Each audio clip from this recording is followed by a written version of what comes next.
Donc, bonjour à tous, je suis Alexandre Rantor, de la DRETS Nouvelle-Aquitaine. C'est moi qui vais commencer sur la première partie de cette présentation, intitulée sur les modes opératoires. En ce qui me concerne, j'interviendrai plus particulièrement sur la partie vraiment réglementaire, donc ce sera vraisemblablement pour certains d'entre vous vraiment des rappels fondamentaux. Donc, comme on l'a vu à travers l'intervention de Madame Fournier, en termes de logique de prévention de l'amiante, tout commence par le repérage amiante avant travaux. C'est le seul qui est capable de vous dire on travaille hors amiante, auquel cas ce que je vais vous dire ne nous intéresse pas, ou bien il y a de l'amiante, et à ce moment-là, comme on l'a vu, la réglementation la donne sa nature, la localise et la quantifie, ce qui permet de cerner les travaux à réaliser et de mettre en place la prévention amiante. Et il se trouve que le Code du travail propose une méthodologie, c'est celle qu'on va dérouler maintenant.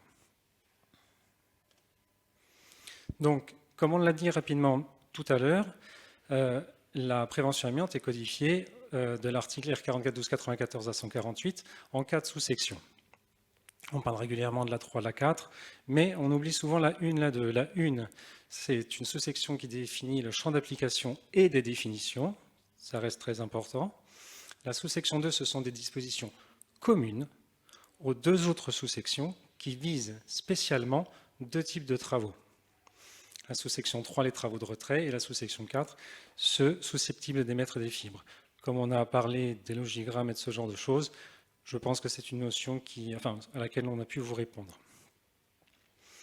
Mais globalement, au-delà de ces questions sous-section 3, sous-section 4, un message important qu'on va essayer de vous faire passer, c'est l'idée que, malgré tout, les moyens de prévention sont communs. Certes, il y a des dispositions différentes, mais néanmoins, sur le fond, la logique reste la même. Première notion réglementaire indispensable pour comprendre tout ce qu'on va développer à la suite au sujet des modes opératoires, c'est la notion de processus. J'ai l'habitude d'appeler ça une trilogie unique. Un matériau ou un produit contenant de l'amiante, une technique et des moyens de protection collective du processus. À ce moment-là, on parle des moyens de protection en termes de limitation de l'émission à la source. Vous changez un seul de ces éléments et vous changez de processus. C'est la définition de cette notion. Et on peut noter au passage, puisqu'on est là pour la prévention, que dès la définition du processus, on inclut un moyen de prévention. Donc en l'occurrence, on limite les sources, on ne peut pas éviter le danger, donc on le limite à la source. Donc pour chaque situation de travail, par exemple, je dois percer un trou dans un mur, l'employeur, en l'occurrence, définit un processus. Par exemple, mon matériau, c'est de l'enduit.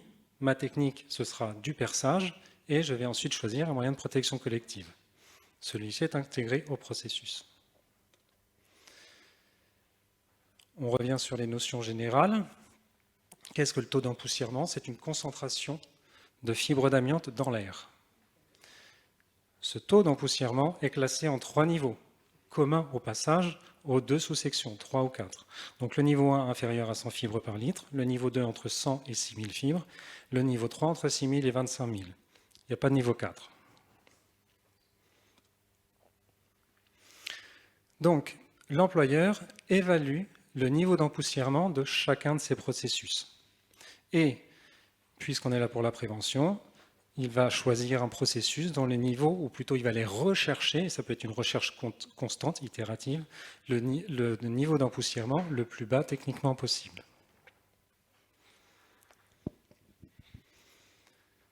En marge, la formation des travailleurs. Donc deux petits mots à ce sujet. Donc c'est encadré par l'arrêté du 23 février 2012. Ça me permet d'insister sur l'existence de 3 fonctions prévues par les textes. Celui de l'opérateur de chantier. Sur le terrain, ça veut dire que c'est la personne qui applique des consignes. Il ne fait que cela. L'encadrant de chantier a, je dirais, un peu plus de recul, un peu plus de connaissance de la documentation de l'entreprise et est capable d'organiser le chantier. Au besoin, si le mode opératoire mis à disposition d'un opérateur de chantier n'est pas adapté, l'opérateur de chantier en réfère à son encadrant qui saura le diriger vers un autre mode opératoire préexistant et non pas inventer quelque chose sur le terrain. L'encadrant technique, lui, a une autorité et un pouvoir de décision qui lui permet de définir globalement l'organisation générale plus en amont des chantiers et les choix techniques et de prévention qui sont faits. Au passage, en sous-section 4, on a une fonction cumul on a ce qu'on appelle une cumul de fonctions qui permet aux encadrants techniques qui vont sur le terrain d'être formés, puisque cette formation est à la fois théorique et pratique. Vous avez pu lire, je pense, ce qui suivait. Et donc, on a une formation initiale et des recyclages en sous-section 4, un jour tous les 3 ans. Concernant l'encadrement des équipements de protection individuelle et mesures de protection collective. Donc, ces choix découleront du taux d'empoussièrement des processus. Donc, on a 2 arrêtés, un pour les EPI, un pour les protections collectives. À savoir que c'est commun sous section 3, sous section 4, on va avoir des dispositions complémentaires pour la sous-section 4. En revanche, je vais insister sur le fait que concernant l'arrêté des équipements de protection individuelle, tout ce qui concerne combinaison 5-6, l'utilisation de sous-vêtements jetables, de gants étanches et scotchés, ce sont des dispositions communes sous section 3, sous section 4, quel que soit le niveau d'empoussièrement. En revanche, en effet, on va adapter les appareils de protection respiratoire en fonction du taux d'empoussièrement. Les moyens de protection collective définis par l'arrêté du 8 avril, quant à eux, c'est la limitation de l'empoussièrement de l'environnement pour éviter des pollutions et circonscrire la zone de travaux. Donc, une diapo qui revient globalement sur les messages qu'on vous fait passer. La sous-section 4, on est sur des interventions susceptibles de provoquer l'émission de fibres d'amiante. On n'a aucun lien avec le taux d'empoussièrement. C'est vraiment l'idée qu'on n'est pas sur une opération de retrait, tout simplement. Et enfin, la définition des principes de prévention sont communs à sous-section 3 ou 4, mais il peut y avoir des petites différences qui vont principalement être liées à la méthodologie de travail et aux conditions à s'adapter aux interventions, chacune de ces 2 sous-sections. Donc, qu'est-ce qu'un mode opératoire? Donc là, on rentre vraiment dans la sous-section 4. Qu'est-ce qu'un mode opératoire? C'est le document réglementaire composé de 9 points. Aurélien Mansart va prendre la parole après moi pour vous les détailler un par un et vous les illustrer. Ce document réglementaire qui encadre qui est le document qui va porter l'ensemble de l'organisation de l'entreprise pour un processus. Donc il est rédigé sous la responsabilité de l'employeur. C'est l'employeur qui formalise donc pour chaque processus les choix en matière de prévention qu'il fait et, comme on l'a dit, que le travailleur appliquera sur le terrain. Vu la formulation de l'article R4412-145, à chaque processus est associé un mode opératoire, je dirais au moins un mode opératoire, on va y revenir tout à l'heure.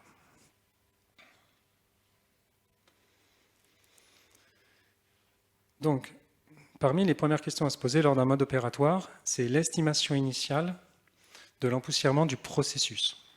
C'est-à-dire qu'on a une situation de travail, je dois percer un mur dans un enduit amianté, je dois percer dans un mur à travers un matériau, un enduit amianté. Donc j'ai commencé à définir mon processus. Je vais devoir choisir un équipement de protection collective pour le définir et en fonction de ce taux, compléter les dispositions dont je vais avoir besoin. Donc comment évaluer a priori l'empoussièrement? Pour ça, vous avez 3 possibilités et on va les voir une par une.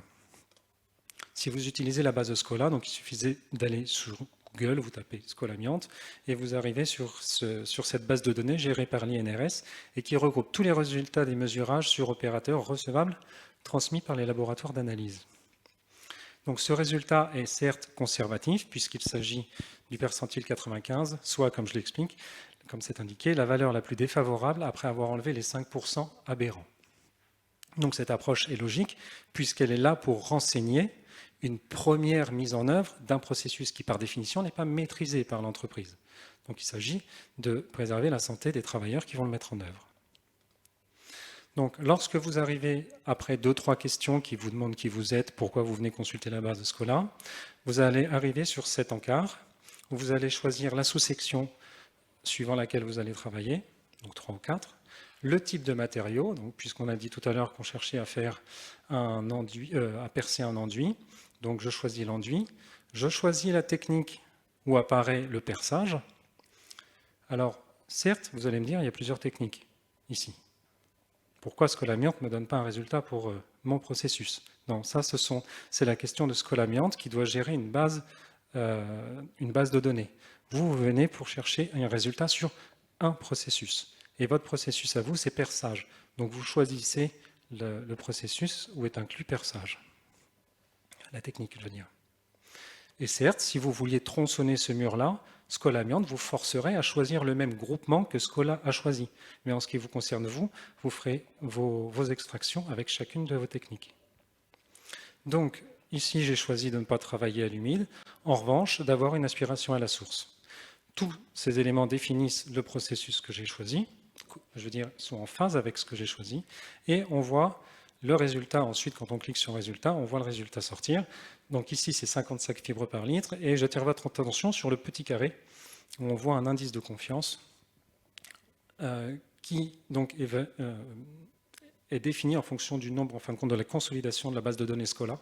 Donc quand c'est faible, c'est donc réparti entre faible et élevé, et il est vrai qu'en sous-section 4, ça peut être une difficulté à laquelle vous vous exposez. Les résultats ne sont... Il y a, disons, beaucoup moins de résultats qu'en sous-section 4. Néanmoins, c'est ainsi que s'utilise la base de données Schola.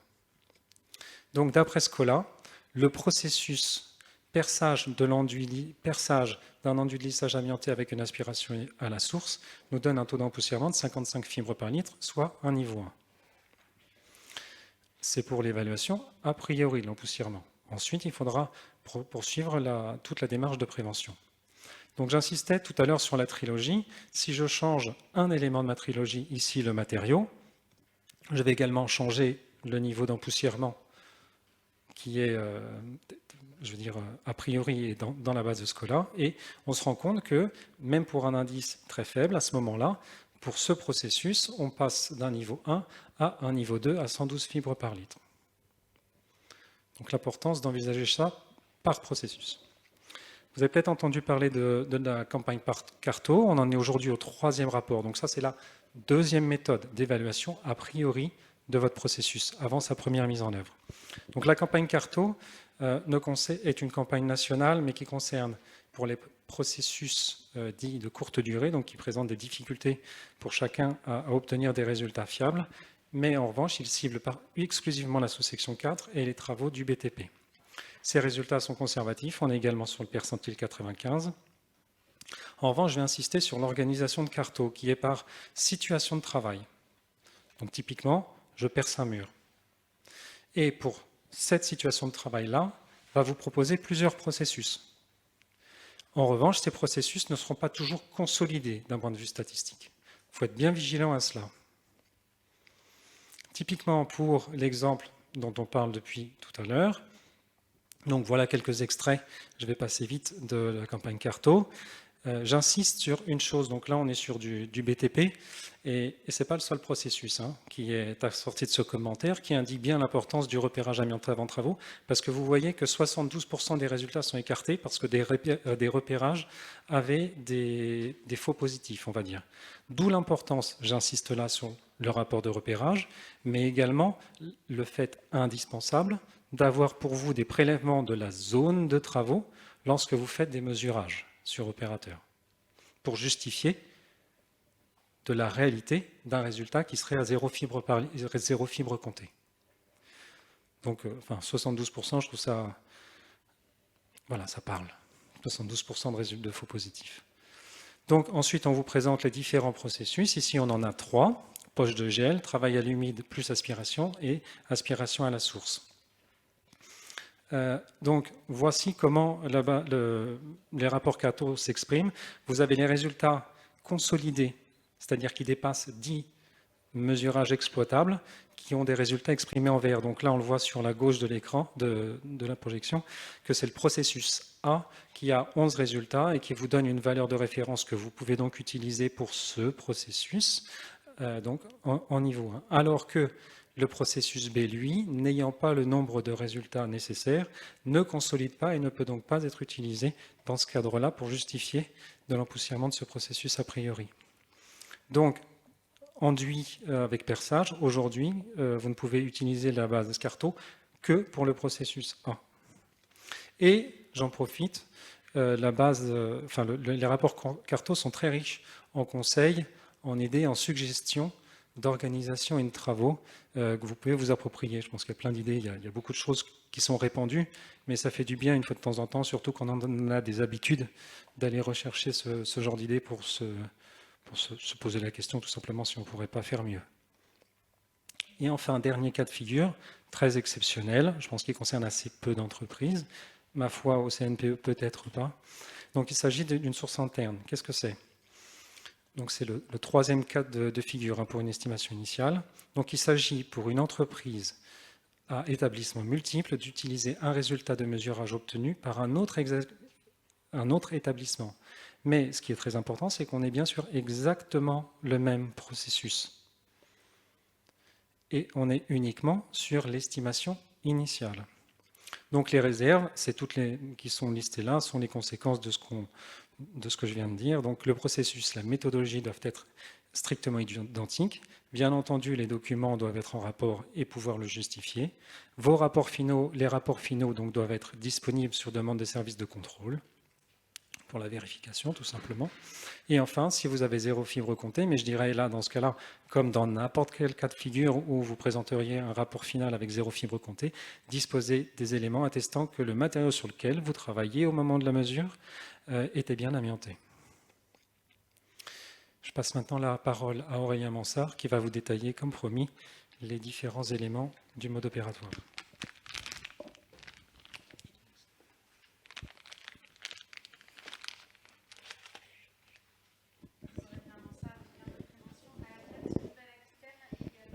Alors, bonjour à toutes et à tous.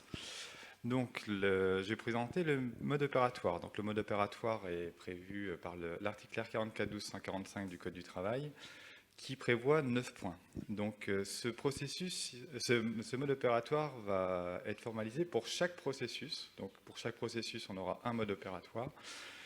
Et il va décrire les méthodologies d'intervention. Et donc, c'est un document qui va permettre à la fois de cadrer l'opération et qui doit être lisible pour l'ensemble des personnes.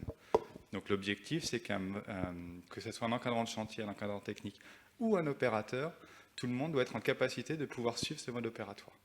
Donc ça doit être le plus lisible possible. La première information qu'on va avoir sur ce mode opératoire, c'est quel processus. Donc, Alexandre Antor l'a rappelé, un processus, c'est un matériau, une technique de retrait et les équipements de protection collective qui sont mis en place pour diminuer l'empoussièrement. La seconde information, ça sera quel empoussièrement il y a.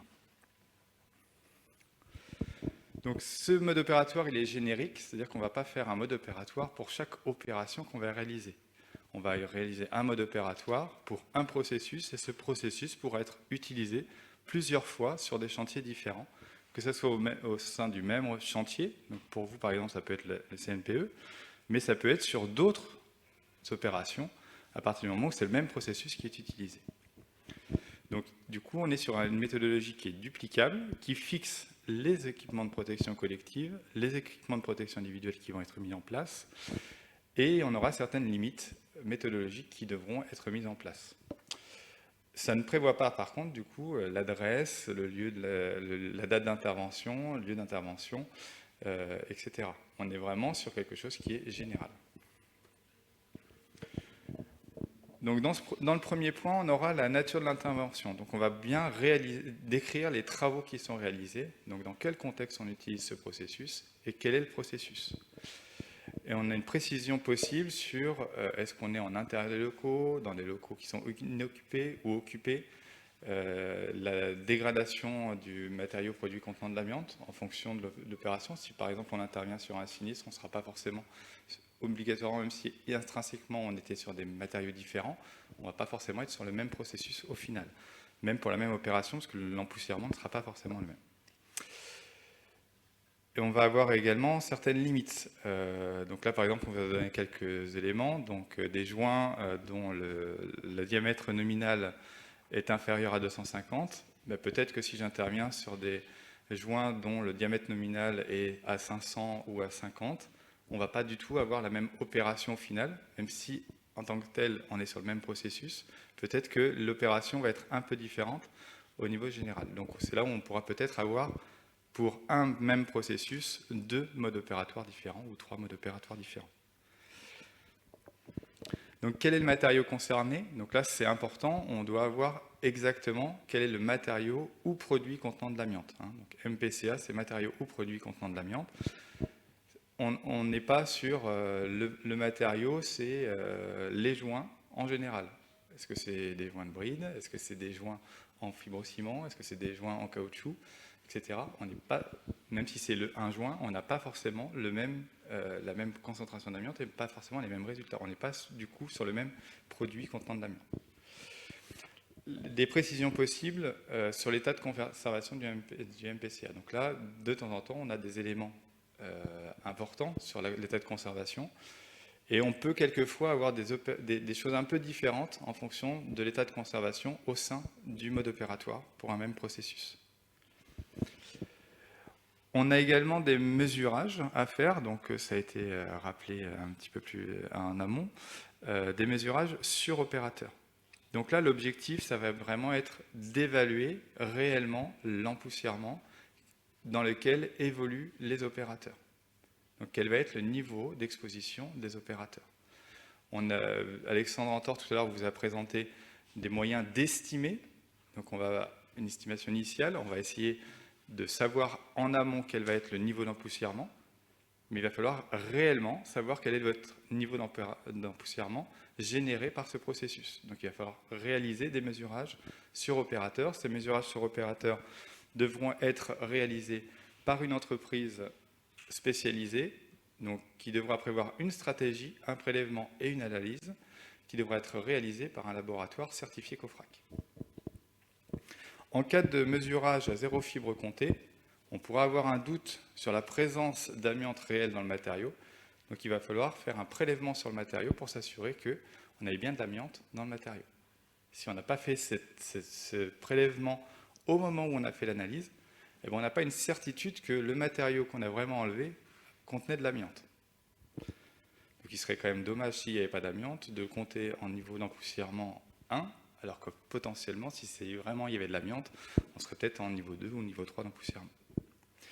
Et c'est l'employeur qui fixe la périodicité, mais c'est à minima annuel, malgré tout. Donc ça peut être plus régulier, mais c'est à minima annuel. On doit décrire les méthodes de travail et les moyens techniques mis en œuvre. Donc on indique pour la technique les moyens de protection collective qui sont prévus pour limiter l'émission de fibres à la source. Donc c'est vraiment les moyens de protection collective qui sont liés au processus. Et on détaille la méthode explicite, donc explicitement sans ambiguïté. Donc là, c'est vraiment pour qu'un opérateur, l'opérateur qui va intervenir, il puisse prendre le mode opératoire et savoir exactement ce qu'il va faire. Donc on n'est pas sur un document qui est très technique, il faut surtout qu'il soit très lisible et appréhendable par toutes les personnes. On a également une notice de poste, donc là elle est prévue au R4412-139, donc c'est le R4412-145 renvoie sur le R4412-139, et cette notice de poste là aussi est générique, elle est datée, elle aussi elle doit être compréhensible puisqu'elle est à destination des opérateurs, et elle formalise les dispositions et les choix de prévention, les consignes qui ont été mises en place. Et pour la prévention du risque amiante, la notice est transmise au médecin du travail pour avis. Et ensuite, elle sera transmise au CSE. Dans la hiérarchie, c'est d'abord le médecin du travail, puis le CSE. Les caractéristiques des équipements utilisés pour la protection des contaminations. Donc là, on doit avoir une description exacte des équipements qui vont être mis en place pour assurer la décontamination. C'est bien beau d'être protégé avec un EPI. Si au moment où j'enlève l'EPI, je m'expose, je perds tout l'intérêt d'avoir porté des EPI. Donc la phase de décontamination est extrêmement importante pour assurer la protection des opérateurs. Donc là, on a des documents qui existent de Pays de Loire, donc de la DRETS Pays de Loire, qui peuvent vous indiquer, en fonction des opérations de sous-section 4, ben, quels sont les moyens de décontamination qui sont possibles. Donc c'est un document que vous pouvez retrouver facilement sur Internet, qui donc a été fait par la CARSAT, l'OPP et la DRETS de Pays de Loire. Les procédures de décontamination, donc les procédures de décontamination, elles sont prévues par la R4412-109. Dans la mise en place des moyens de protection collective, il est prévu la mise en place des moyens de décontamination. Et qu'est-ce qu'un moyen de décontamination? Là, c'est le R4412-96 qui définit ce que c'est qu'un moyen de décontamination. Et qu'est-ce qu'un moyen de décontamination? C'est ce qui va permettre, en fait, d'éviter d'emmener des fibres en dehors de la zone de travail. Et c'est notamment un douchage des équipements, donc un douchage des équipements de protection individuelle, ainsi qui est suivi derrière un douchage d'hygiène. Donc un douchage d'hygiène, c'est une douche avec de l'eau. Donc là, on vous renvoie, c'est pour les mêmes raisons, sur la plaquette de Pays de Loire. Les points de vigilance sur la décontamination, donc c'est un douchage des EPI et un douchage d'hygiène, les sous-vêtements jetables, donc on n'est pas habillé normalement sous ces combinaisons, on doit être habillé avec des sous-vêtements jetables qui seront jetés dans la phase de décontamination. On ne met pas une combinaison amiante par-dessus les vêtements de travail classiques, puisque au moment où on va enlever la combinaison, on risque d'exposer ces vêtements de travail aux fibres d'amiante. Donc, quand on s'habille en amiante, c'est sous-vêtements jetables plus la combinaison. Et à chaque décontamination, les équipements de protection des voies respiratoires doivent être décontaminés. La procédure de gestion des déchets, donc là, ils doivent être ramassés au fur et à mesure de leur production, conditionnés, décontaminés, puis évacués dès que possible. Donc, dès qu'on va pouvoir évacuer les déchets, on va devoir les enlever. Donc, la procédure inclut donc le conditionnement, l'étiquetage, la manutention, la décontamination, le stockage, ainsi que le bordereau de suivi des déchets amiantés, enfin tout ce qui concerne le code de l'environnement. La durée et le temps de travail, donc les vacations, c'est au maximum 2h30 par vacation et au maximum 6 heures par jour. Donc on ne peut pas faire 3 vacations de 2h30. On peut faire 3 vacations de 2 heures, mais on ne peut pas faire 3 vacations de 2h30. Et la durée, elle doit être adaptée en fonction de la pénibilité. Donc, si on a des températures importantes, si on a une activité avec un effort intense, 2h30, c'est beaucoup trop. Donc là, vous avez la possibilité de vous rapprocher du médecin du travail. Il y a une courbe de Meyer également qui a été mise en place, mais en tout cas, vous ne pouvez pas avoir une activité extrêmement intense et travailler avec des températures importantes ou même avec une hygrométrie importante sans limiter le temps de vacation. Et dans la vacation, ça inclut l'ensemble du port de l'EPI, donc l'ensemble du port de l'appareil de protection respiratoire. À partir du moment où vous mettez l'équipement, jusqu'au moment où vous allez l'enlever. Donc ça veut dire que quand on met l'équipement et qu'on commence à se scotcher, etc., on est en phase d'habillage, mais ça compte déjà. Et ça jusqu'à ce que vous soyez au niveau de la douche d'hygiène où vous allez enlever l'appareil de protection respiratoire. On a le cas des chantiers de plus de 5 jours. Donc là, on va avoir un mode opératoire un peu particulier, puisque là, il va falloir l'envoyer spécifiquement à la CARSAT, à l'OPPBTP, ainsi qu'au ministère du Travail ou à la SN pour les centrales. Et là, vous devrez indiquer également le lieu d'intervention, les dates de commencement, etc. Donc on se rapproche des éléments complémentaires qu'on pourrait avoir sur un plan de retrait. L'idée, c'est de savoir quand est-ce que vous intervenir, comment, la localisation. Vous devez également transmettre le rapport de repérage avant travaux dont on vous a parlé précédemment et la liste des travailleurs impliqués ainsi que les formations associées. Donc là, on rentre un peu plus dans le détail, mais c'est uniquement pour les opérations supérieures à 5 jours. Donc, le mode opératoire générique. Donc, il doit être en lien avec le document unique d'évaluation des risques. Lors de son établissement et de sa mise à jour, on va le transmettre pour avis au médecin du travail et au comité social entreprise. Avant sa première mise en œuvre, on va donc devoir le transmettre pour avis à l'inspecteur, transmettre avec l'avis du médecin du travail et du CSE à l'inspecteur du travail du siège et du lieu de l'intervention. La mise à jour, donc là on a une transmission toujours avec l'avis du médecin du travail et du CSE à l'inspecteur du travail du siège, à la CARSAT et à l'OPP.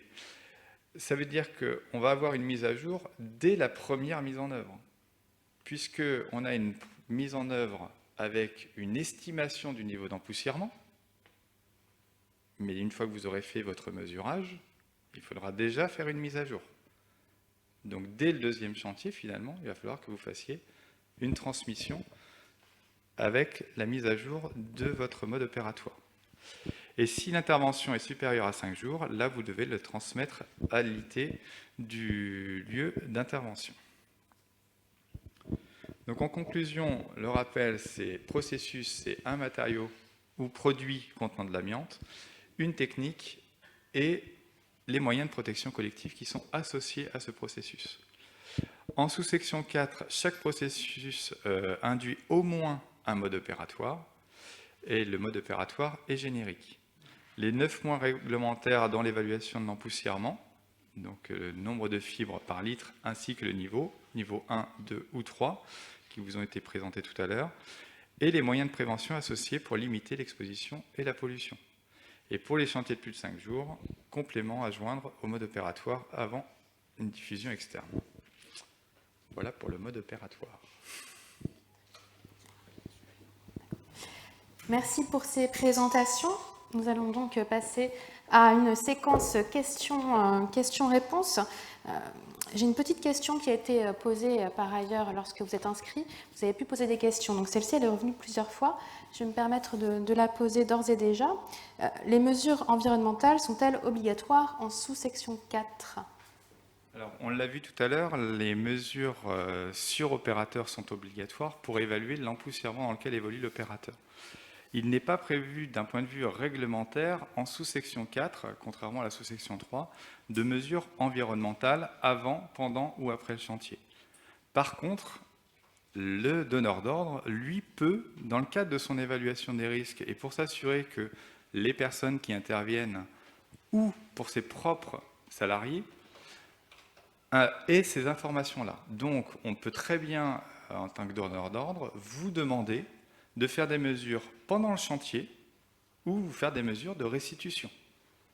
Il n'y a pas d'obligation réglementaire pour votre niveau, au niveau de vos obligations en tant qu'entreprise qui intervenez en sous-section 4. Par contre, un donneur d'ordre peut très bien vous obliger à fournir ces éléments-là.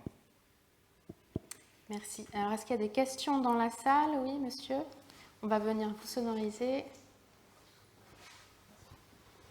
Je voulais revenir sur ce que vous disiez concernant les sous-vêtements jetables. J'ai un peu du mal à comprendre, on va dire, la possibilité de mise en place de ces sous-vêtements, dans le sens où, je prends l'exemple, encore une fois, de mon entreprise. On intervient du coup en salle des machines au CNPE.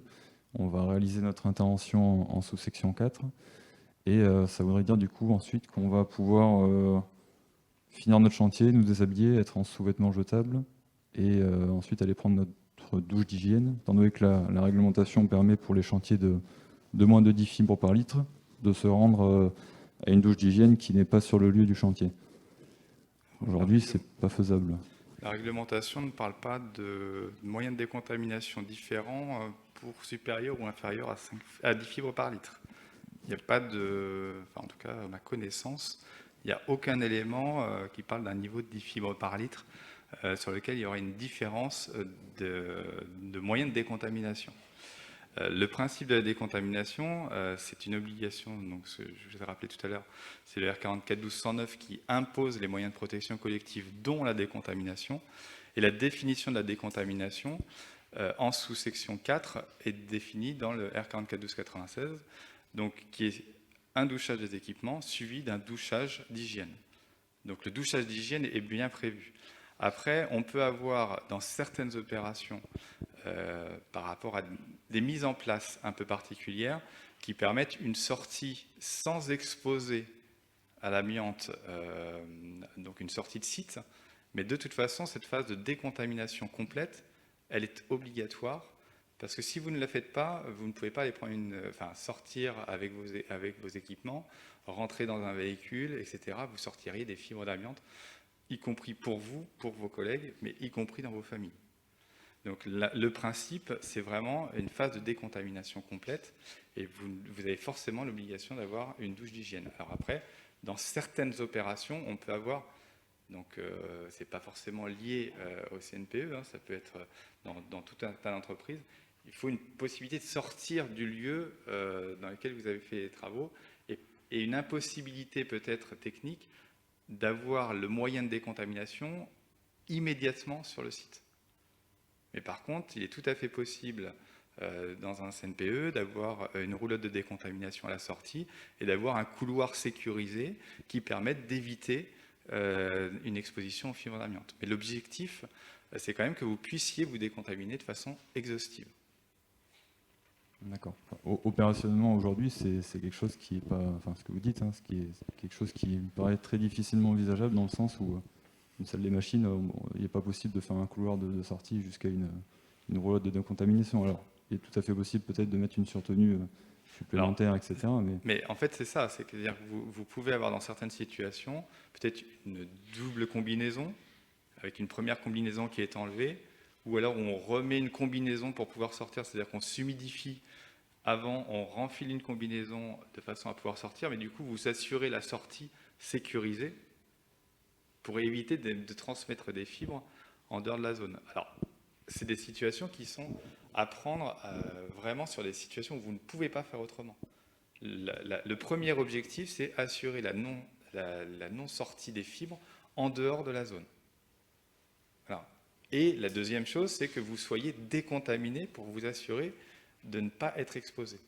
Donc, le plus simple, c'est quand vous avez la possibilité technique d'avoir une zone de travaux et en sortie de cette zone de travaux, en sortie immédiate, un moyen de décontamination. Quelquefois, techniquement, on ne peut pas faire autrement. Et dans ces cas-là, on prend des mesures compensatoires qui vont permettre d'arriver au même résultat.